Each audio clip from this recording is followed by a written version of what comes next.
Hello मेरे प्यारे दोस्तों, स्वागत है आप सभी का आपके अपने चैनल प्रैक्टिस इंग्लिश पे, जहां पे आप करते हैं इंग्लिश के ढेर सारे क्वेश्चंस की प्रैक्टिस। दोस्तों, अभी एक सीरीज लेकर के मैं चल रहा हूं जिसमें आप लोग CGL, CHSL, MTS, steno, CPO जैसे एसएससी वाले एग्जामिनेशंस के लिए क्वेश्चंस की प्रैक्टिस कर रहे हैं। मैं दोस्तों हर एक दिन मैं 25 क्वेश्चन का एक सेट लेकर के आता हूँ, जिसमें आप लोग को पूरे प्री लेवल का जो टीयर 1 का जो पेपर है सीजीएल का, टीयर 1 का जो पेपर है सीजीएल का, उसका आप पूरे अच्छे तरीके से क्यूमुलेटिव कॉम्प्रिहेंसिव प्रैक्टिस कर रहे हैं। तो चलिए मेरे दोस्तों, आज के सेशन को शुरू करते हैं। देखते हैं आज का पहला क्वेश्चन क्या है।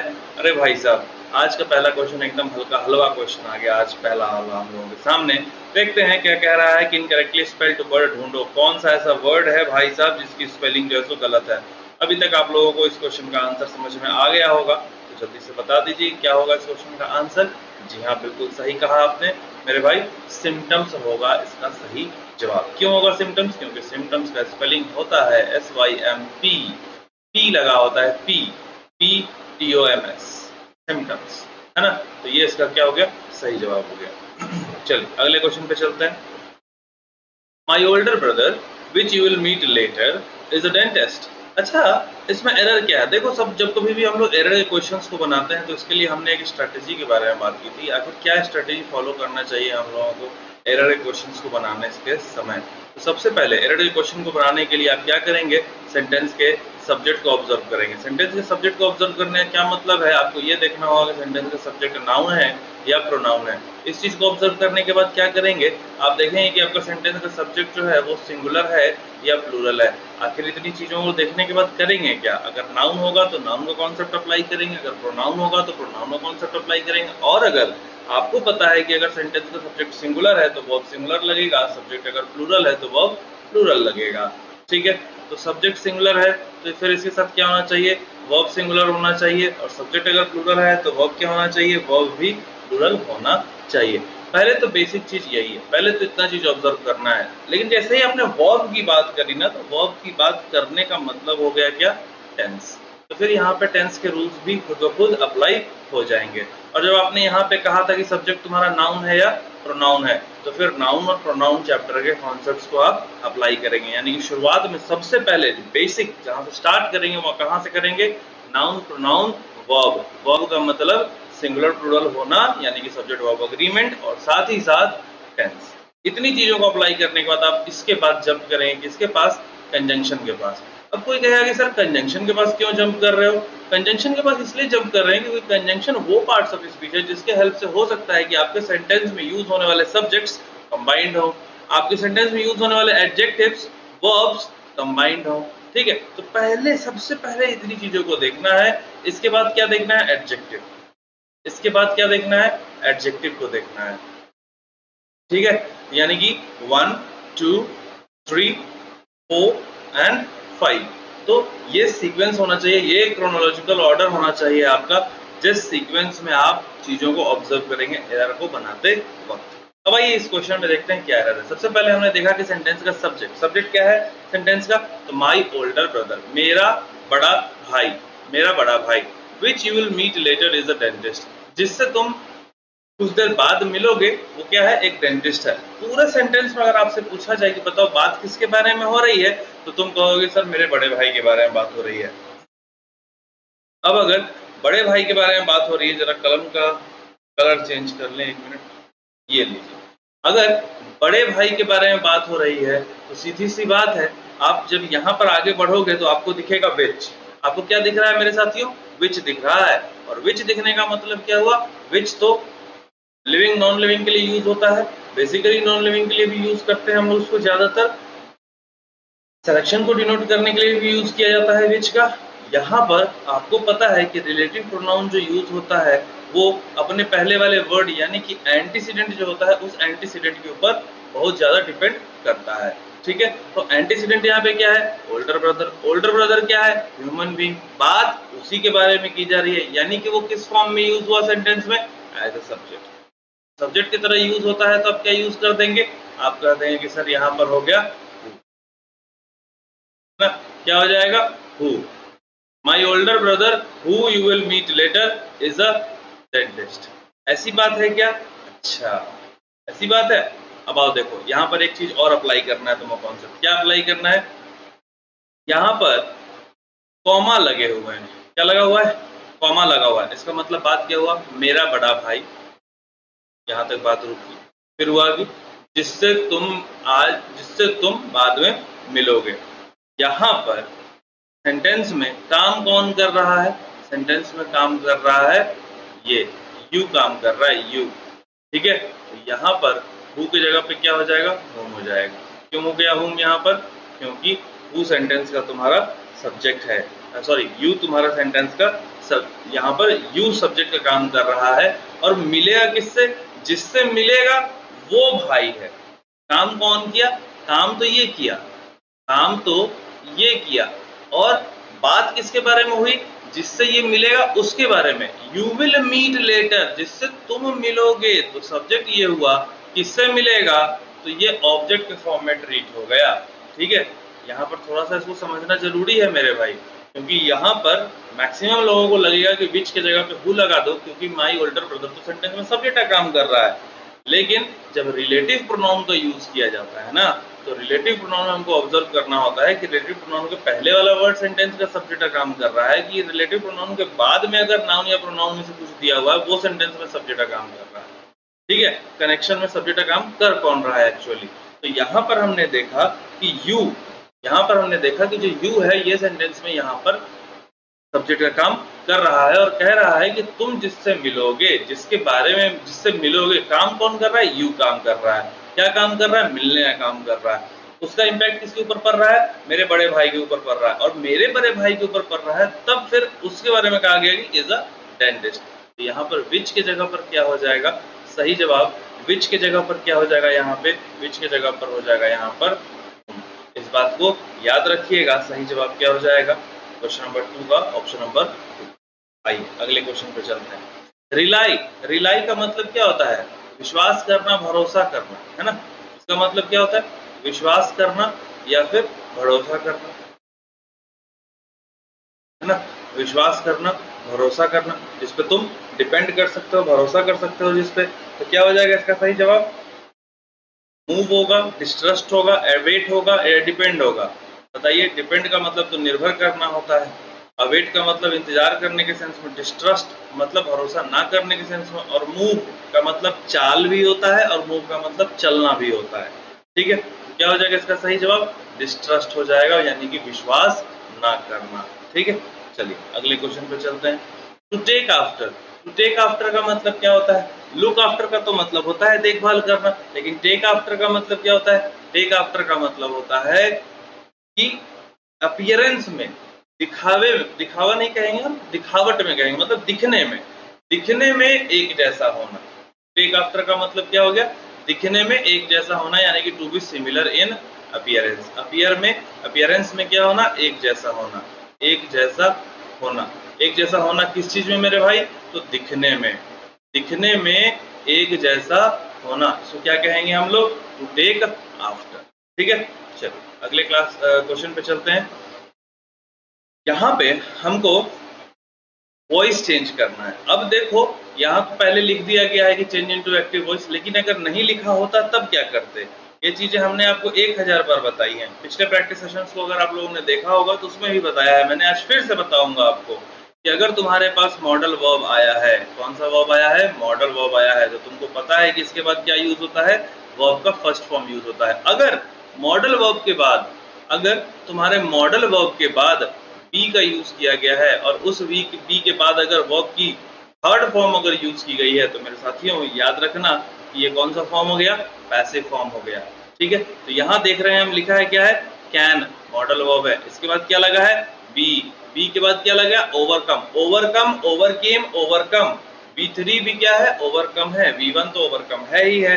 ठीक है, तो hatred can be overcome by love, यानी कौन सा ये हो गया? वॉइस, पैसिव वॉइस हो गया। ठीक है, अब इसको जब हम ट्रांसफॉर्म करेंगे एक्टिव में, तो आपको पता है कि ऑब्जेक्ट सब्जेक्ट बनता है, सब्जेक्ट ऑब्जेक्ट बनता है। बाई लव लिखा है, यानी कि सेंटेंस की शुरुआत किससे होनी चाहिए थी? लव से होनी चाहिए थी। बात ये आती है कि गुरुजी क्या इतने पॉइंट्स को कंसीडर करना जरूरी है? तो इतने पॉइंट्स को यहाँ पे कंसीडर करने की जरूरत नहीं है। क्यों नहीं है? क्योंकि सेंटेंस में आप देख लो, सेंटेंस में सारे सेंटेंसेस में जो सब्जेक्ट है वो क्या है? Love, love, love, love, love.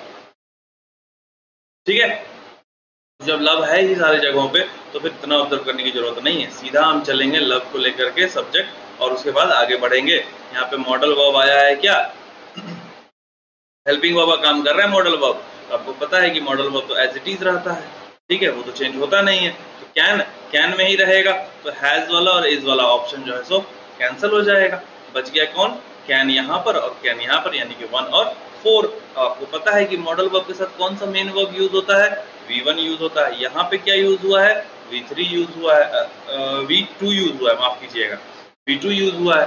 तो हमारा सही जवाब क्या हो जाएगा, क्वेश्चन नंबर 5 का ऑप्शन नंबर 1 हमारा सही जवाब हो जाएगा। अगले क्वेश्चन पे चलते हैं। आइए, ये रीअरेंजमेंट का एक काफी बढ़िया सा क्वेश्चन है, देखते हैं क्या कह रहा है। हाउएवर व्हेन एरियाज इन ले, हालांकि जब ले में जो एरियाज हैं began to experience water shortages, जब वाटर शॉर्टेजेस यानी कि पानी की कमी महसूस करना शुरू करते हैं, life didn't grind to a halt. ये मेरे भाई एक इडियम है, grind to a halt. Grind to a halt का मतलब होता है किसी भी चीज का धीरे धीरे कम होना और फाइनली स्टॉप हो जाना, ठीक है। इसका मतलब होता है धीरे धीरे कम होना, धीरे धीरे कम होना, धीरे धीरे कम होना और फाइनली स्टॉप हो जाना।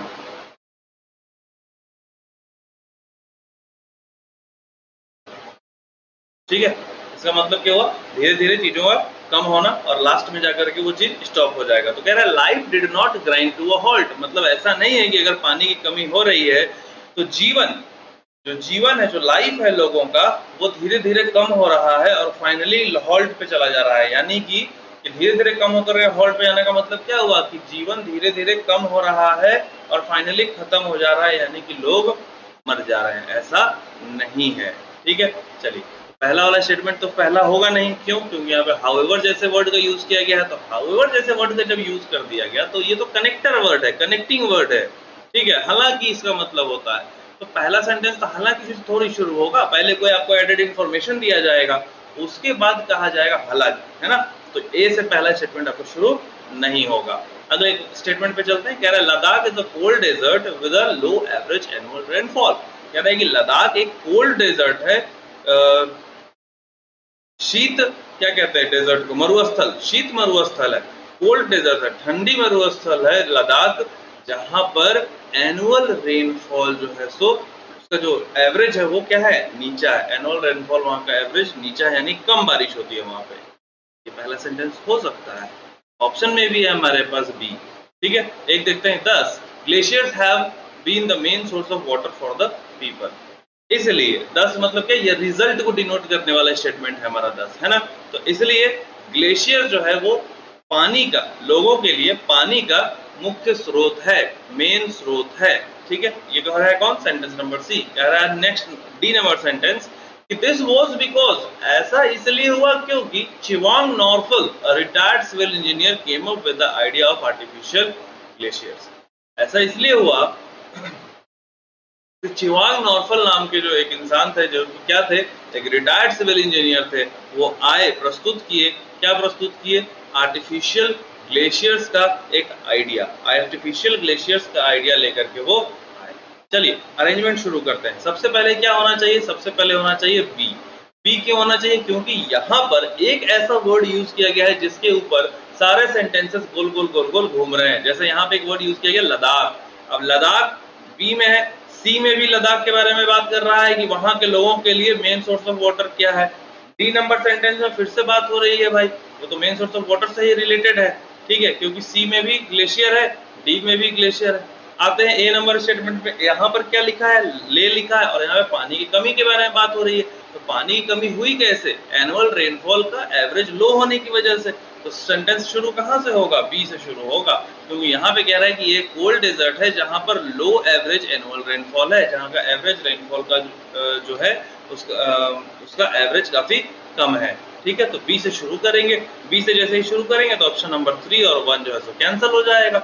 बचा क्या हमारा, बी सी ए डी और बी सी डी ए। तो सी के पीछे अब दिमाग लगाना ही नहीं है, क्योंकि बी के बाद सी दोनों में फॉलो कर रहा है, तो बी के बाद सी ऑटोमेटिकली आ जाएगा। दोनों को एक साथ पढ़ेंगे। Ladakh is a cold desert with a low average annual rainfall, thus glaciers have been the main source of water for the people. तो ग्लेशियर जो है सो लोगों के लिए मेन सोर्स ऑफ वाटर रहा है। अब ग्लेशियर लोगों के लिए मेन सोर्स ऑफ वाटर रहा है और ग्लेशियर का आइडिया, आर्टिफिशियल ग्लेशियर का आइडिया कहां से आया, कहां से आया? वो कह रहा है डी नंबर सेंटेंस में कि दिस वाज बिकॉज। अब दिस वाज बिकॉज किसके लिए यूज किया गया? दिस, इसका कारण दिस कहां से आएगा? दिस आने की तो बात हो नहीं रही है। देखते हैं ए नंबर स्टेटमेंट में क्या कह रहा है। However, when areas in Leh began to experience water shortages, life didn't grind to a halt. अब यहाँ पे कह रहा है कि हालांकि लेह में जब एरियाज जहाँ पे पानी की कमी हो जाती है तो जीवन का अंत नहीं होता है। ऐसा इसलिए नहीं होता है क्योंकि चेवांग नॉर्फल नाम के एक रिटायर्ड सिविल इंजीनियर थे, वो प्रस्तुत किए क्या? आर्टिफिशियल ग्लेशियर का आइडिया। बहुत बढ़िया मेरे भाई। बी के बाद सी, सी के बाद ए के बाद डी, इसका हो गया सही जवाब। चलते हैं अगले क्वेश्चन में। अच्छा, सही जवाब का मतलब हो गया ऑप्शन नंबर 2। ऑप्शन नंबर 2 हो गया सही। अगले क्वेश्चन पे चलते हैं। Foul play. फाउल प्ले का मतलब, फाउल मतलब तो आपको पता ही है, पेनल्टी वाली बात हो जाती है ना, फाउल हो गया, फाउल हो गया, फाउल हो गया, लोग कहने लगते हैं, है ना। तो फाउल का मतलब क्या? कुछ निगेटिव चीज, है ना। तो आइए, फाउल प्ले का मतलब क्या होता है? फाउल प्ले का मतलब होता है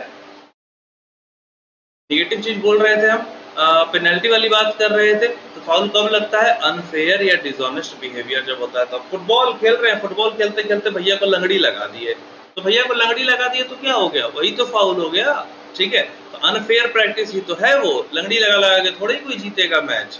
अनफेयर और डिसऑनेस्ट बिहेवियर इसका हो गया सही जवाब। अगले क्वेश्चन पे चलते हैं। Formally put an end to a system, practice और इंस्टीट्यूशन। फॉर्मली किसी भी प्रथा को, प्रैक्टिस को, प्रथा को, किसी भी सिस्टम को, किसी भी इंस्टीट्यूशन को फॉर्मली तरीके से क्या कर देना? उसको बंद कर देना, खत्म कर देना, स्टॉप कर देना। क्या हो जाएगा भाई साहब? एबॉलिश हो जाएगा। क्या हो जाएगा? एबॉलिश। ठीक है। किल का मतलब तो मारना होता है, स्टॉप का मतलब रोकना होता है, डिस्ट्रॉय का मतलब, अच्छा स्टॉप का मतलब रोकना है। अगर चीजों को स्टॉप कर दिया गया तो फिर से उसको ऑन भी कर दिया जाएगा, स्टार्ट भी कर सकते हैं। लेकिन एबॉलिश मतलब एक बार अगर खत्म हो गया तो फिर दोबारा लागू नहीं होगा। जैसे राजा राम मोहन रॉय के द्वारा, जी के द्वारा क्या हुआ था? सती सिस्टम का, सती प्रथा को क्या किया गया था? एबॉलिश किया गया, है ना। सती प्रथा को क्या किया गया था? एबॉलिश किया गया था, स्टॉप नहीं किया गया था। ठीक है। जैसे बिहार एक स्टेट है, हाँ, तो बिहार को कहा गया है वो ड्राई स्टेट है। वहां पे जो लिक्वर है, लिक्वर पे बैन लगा हुआ है, यानी कि उसको भी क्या किया गया है? स्टॉप किया गया है। हो सकता है कि उसको स्टार्ट भी कर दिया जाए, फिर से रिज्यूम कर दिया जाए, ठीक है, रिज्यूम कर दिया जाए। चलिए आगे चलते हैं अगले क्वेश्चन पे। He was late for school and punished। बहुत ही आसान क्वेश्चन है, 6-7 वर्ड का क्वेश्चन है, बहुत आसान है। देखो, वह जो है तो क्या था? इसके स्कूल के लिए लेट था। एंड पनिश्ड, अब यहाँ पर ये सब्जेक्ट है।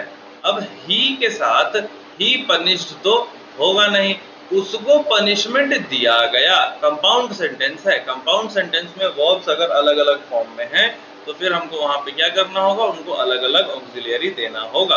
और यहाँ पर तो हम देख रहे हैं कि लेट वर्ड जो है तो यहाँ पर एडजेक्टिव का काम कर रहा है, तो यहाँ एडजेक्टिव है और यहाँ पे वर्ब है।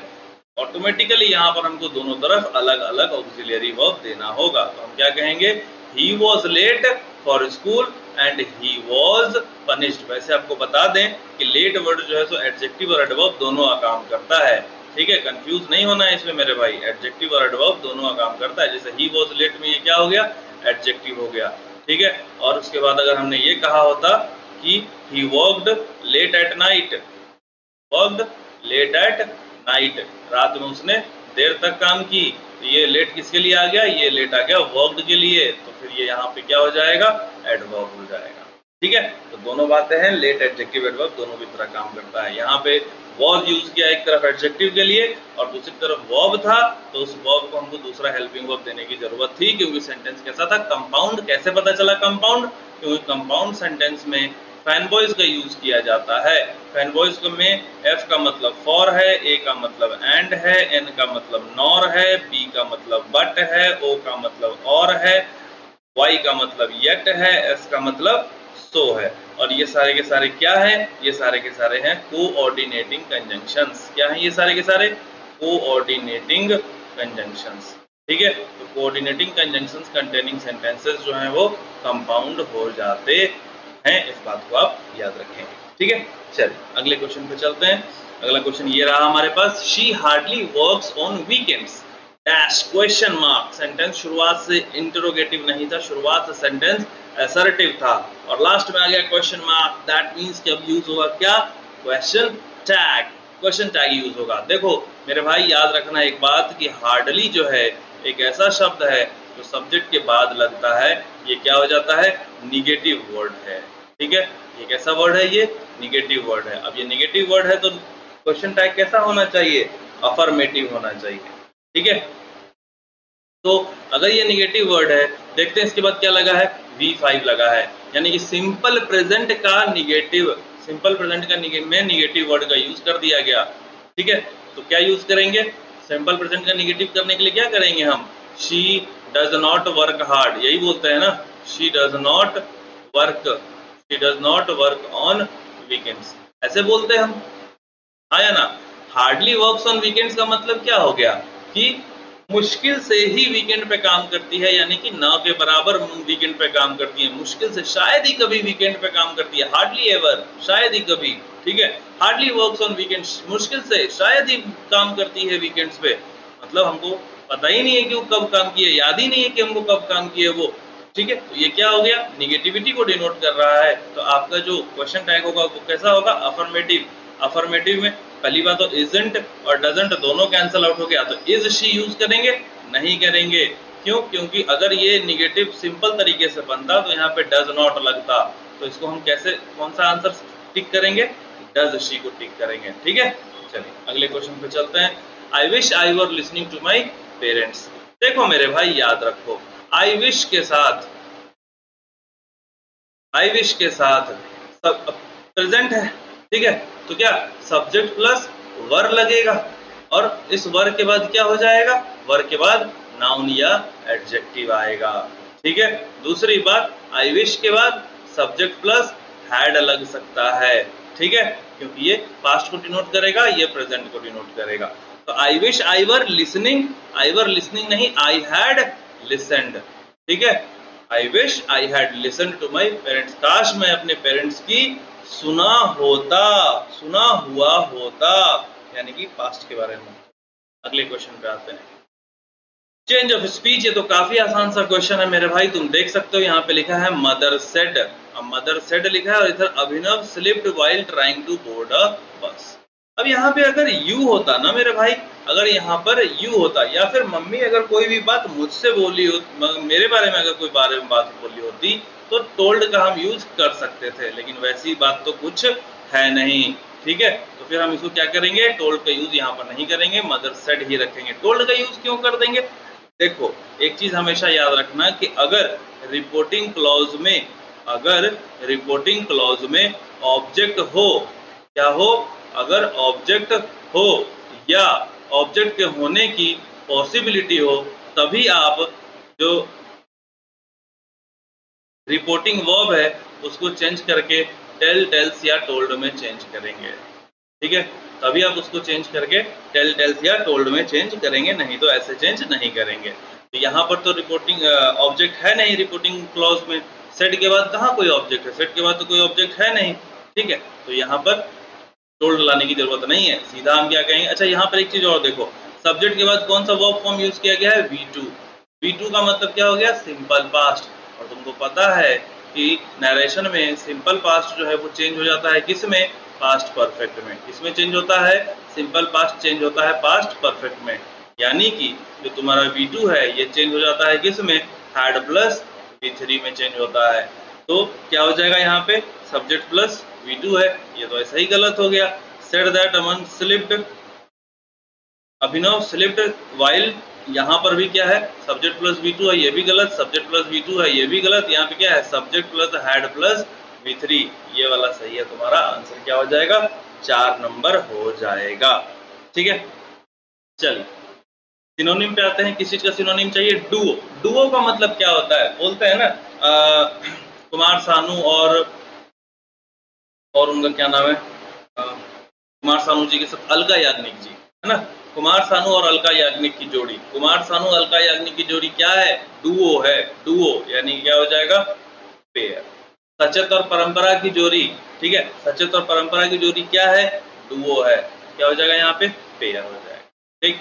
बॉन्ड का मतलब तुमको पता ही है, लोन डेट सबका मतलब पता है, ठीक है। चलो नेक्स्ट क्वेश्चन पे चलते हैं। इट वॉज अ सरप्राइजिंग, अच्छा देखो यहाँ पर आईएनजी लगा है, और आईएनजी लगा हुआ वर्ड एडजेक्टिव भी होता है ना, एडजेक्टिव भी होता है, present participle can be used as adjective too, ठीक है। तो कह रहा है एडजेक्टिव है, अब एडजेक्टिव के बाद नाउन जब है नहीं तो फिर इसके पहले ऑ का क्या काम, ऑ का तो कोई काम नहीं है, तो इट वॉज अ सरप्राइजिंग की जगह पे क्या हो जाएगा, इट वॉज सरप्राइजिंग हो जाएगा, यहाँ से ऑ जो है सो हट जाना चाहिए, ओमिट हो जाना चाहिए, इट वॉज सरप्राइजिंग हो जाएगा, इट वॉज अ सरप्राइजिंग नहीं होगा मेरे भाई, ठीक है।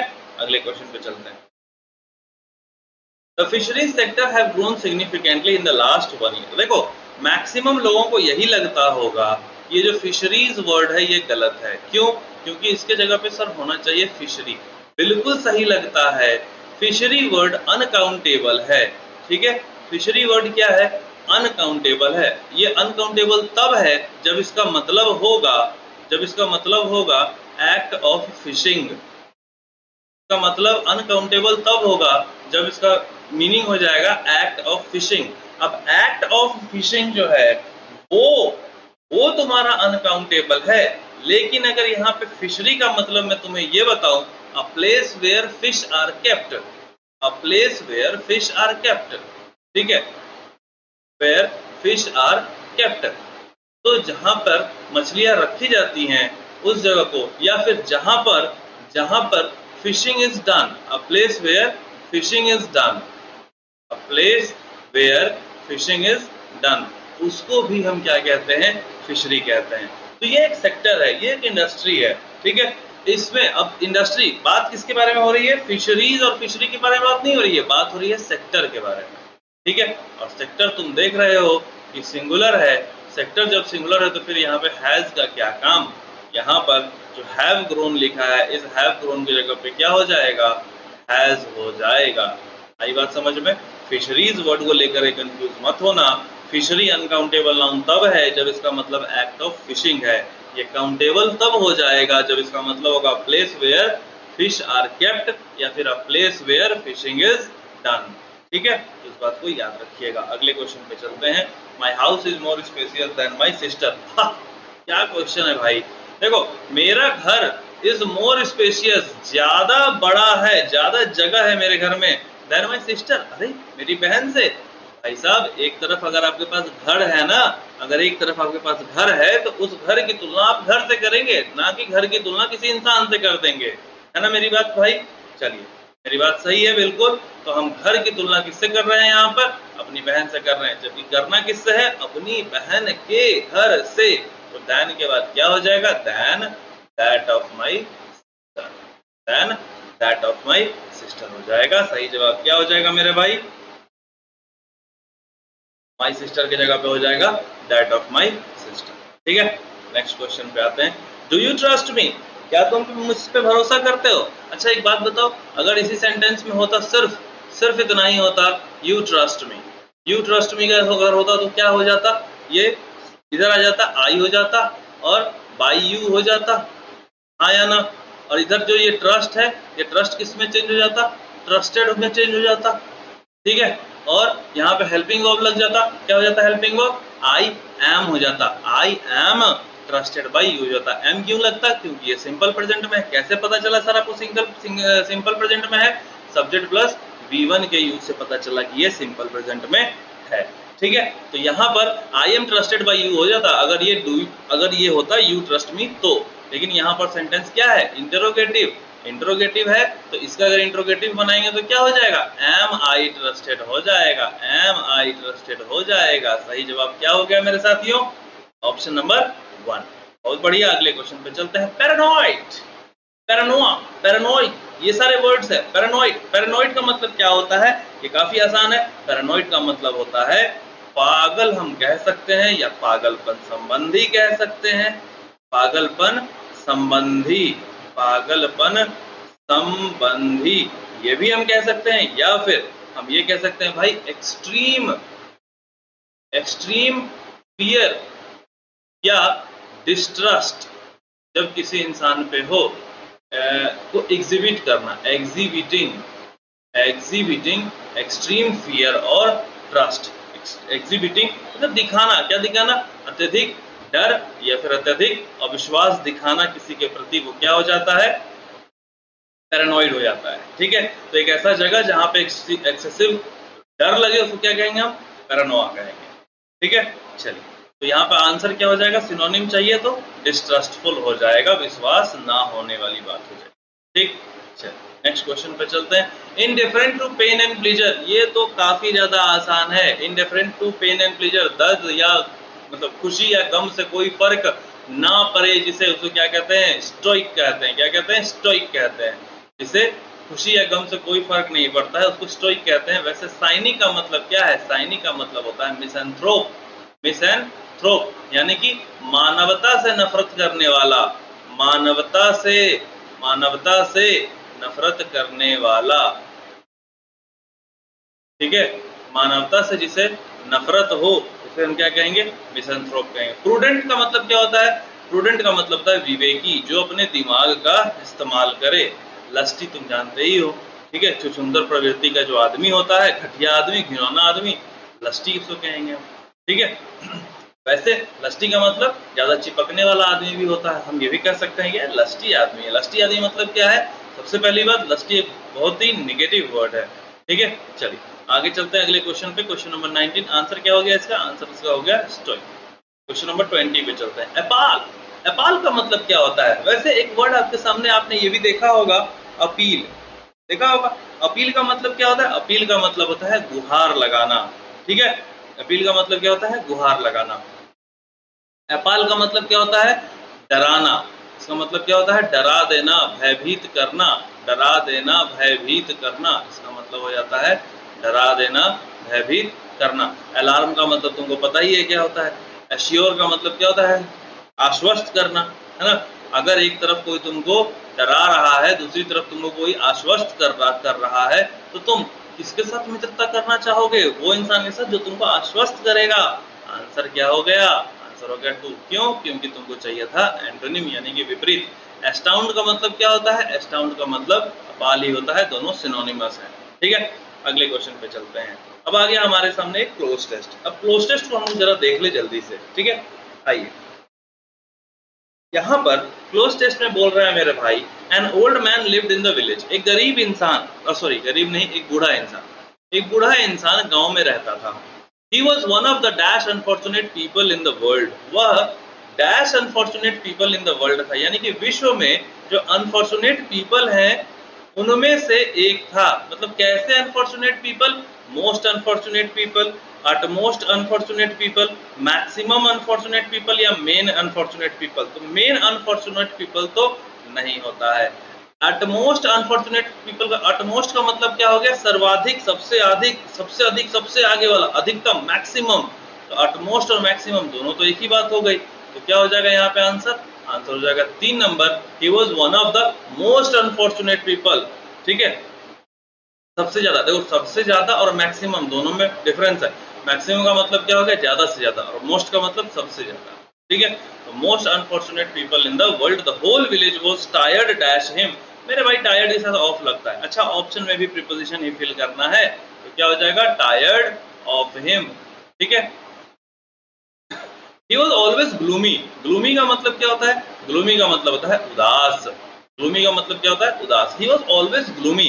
he dash complained and was always in a bad mood। he dash complained क्या हो जाएगा? mostly complained, commonly complained, cyclically complained, constantly complained। mostly मतलब ज्यादातर, commonly मतलब आमतौर पर, cyclically मतलब घूम फिर करके, चक्कर काट करके वापस से, कंप्लेंट कॉन्स्टेंटली मतलब लगातार, लगातार, लगातार, निरंतर कंप्लेन ही करता था। क्या हो जाएगा इसका आंसर? कॉन्स्टेंटली हो जाएगा। क्या हो जाएगा? कॉन्स्टेंटली। हर इंसान उससे क्या था? परेशान था। वो क्या था? उदास था, ग्लूमी आदमी था। तो क्या करेगा? बैड मूड में, हमेशा बैड मूड में रहता है। देखिए ना यहाँ पे क्या लिखा? ऑलवेज, हमेशा बैड मूड में रहता है। तो ऐसा इंसान क्या करेगा? हर समय कंप्लेन ही करेगा, कॉन्स्टेंटली कंप्लेंट। आंसर क्या हो जाएगा? 4। नेक्स्ट चलते हैं। कह रहा है the dash he lived the more while he was becoming. अच्छा, वाइल का मतलब क्या होता है, पहली बात तो ये बताइए। अच्छा, वीनम का मतलब आप लोग सुने होंगे, वीनम का मतलब क्या होता है, जहर होता है, विष होता है, ठीक है।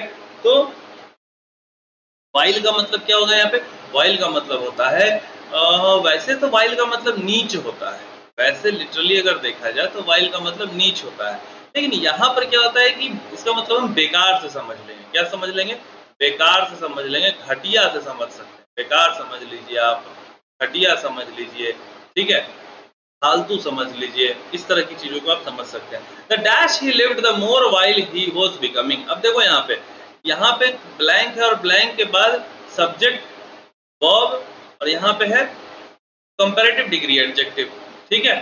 यहाँ पर भी जो वर्ड होगा वो भी क्या होना चाहिए, कंपैरेटिव डिग्री होना चाहिए। जितना ज्यादा वो जीता है, जितना ज्यादा वो आगे जी रहा है, उतना ही ज्यादा वो बेकार, रद्दी, घटिया इंसान बनता जा रहा है। साइमल्टेनियस इंक्रीमेंट और डिक्रीमेंट वाली बात है यहाँ पर। तो क्या हो जाएगा answer, the longer. Next question पे चलते हैं। नेक्स्ट क्वेश्चन क्या है, चलिए नेक्स्ट क्वेश्चन है अपने पास, blank space and the more dash were his words. अब उसके वर्ड्स और ज्यादा क्या थे, मॉर्टल थे। मॉर्टल का मतलब क्या होता है, मरणशील होता है, नश्वर होता है। फैटल का मतलब घातक होता है। पॉइजनस और टॉक्सिक दोनों का मतलब क्या होता है, विषैला होता है, ठीक है। चलिए अब समझिएगा, टॉक्सिक, टॉक्सिक जो होता है ना, वो इंसान के शरीर के अपने अंदर उत्पन्न होता है, खुद के अंदर उत्पन्न होने वाली चीजें होती हैं जहरीली, जबकि पॉइजनस सामने से देने वाली होती हैं।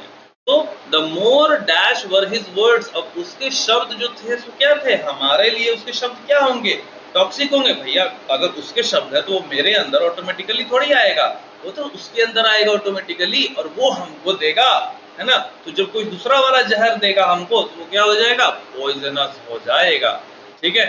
तो यहाँ पर क्या हो गया इसका सही जवाब, the more poisonous were his words. हम लोग बोलते हैं टॉक्सिक इन्वायरमेंट है, क्योंकि हम उस इन्वायरमेंट में पहले से जी रहे होते हैं, खुद से उसमें हम बसे हुए होते हैं, हम बोलते हैं टॉक्सिक इन्वायरमेंट, ठीक है। अच्छा, शरीर में टॉक्सिसिटी बढ़ती है, पॉइजन बढ़ती है क्या शरीर में, नहीं बढ़ती है, ठीक है। शरीर में टॉक्सिसिटी बढ़ती है क्योंकि वो अपने शरीर में बढ़ रही है, ठीक है।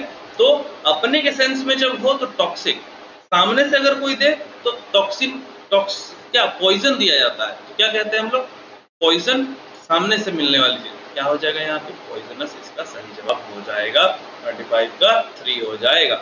चलिए आगे चलते हैं। अच्छा, सेशन का हो गया अंत मेरे साथियों। अगर आपको सेशन समझ में आया होगा तो इसको क्या करना है, बस वही लाइक शेयर सब्सक्राइब जो भी XYZ करना है कर दीजिएगा, अगर मन करे तो, ना मन करे तो भी कोई दिक्कत नहीं है।